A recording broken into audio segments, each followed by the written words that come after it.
ഗഗരിരി സസരിരി ഗഗരിരി സരി ഗരി സരി സദ സരി ഗപഗരി സരി. ഇങ്ങനെ പാടുക. ഗഗരിരി സസരിരി ഗഗരിരി സരി ഗരി സരി സദ സരി ഗപഗരി സരി. എന്താണ് വ്യത്യാസം? ഏതാ ഇഷ്ടപ്പെട്ടെ അത് ചോദിക്കട്ടെ. ആദ്യത്തെ. അതെന്താ?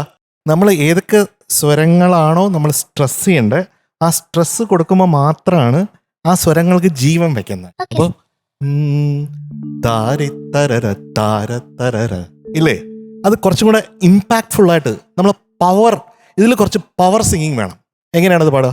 മാറിക്കുളിരിൽ നീലത്തുളസി കതിരുകളുലയുമ്പോൾ മലർവള്ളി മലർവള്ളിക്കുടിലിൽ നീലക്കുയിലിൻ നറുമൊഴിയുതിരുമ്പോൾ അമ്പലമുറ്റ താലുവിളക്കുകൾ മിന്നി മുനിഞ്ഞപ്പോൾ പൂക്കണിയാടുമൊരാവണി മേട്ടിൽ പൂപ്പടയുണരുകയായി. ഇനി മൊത്തം തരിവളയിളകിയ പൈപ്പുഴ പോലും മധുമോഹിനിയായി.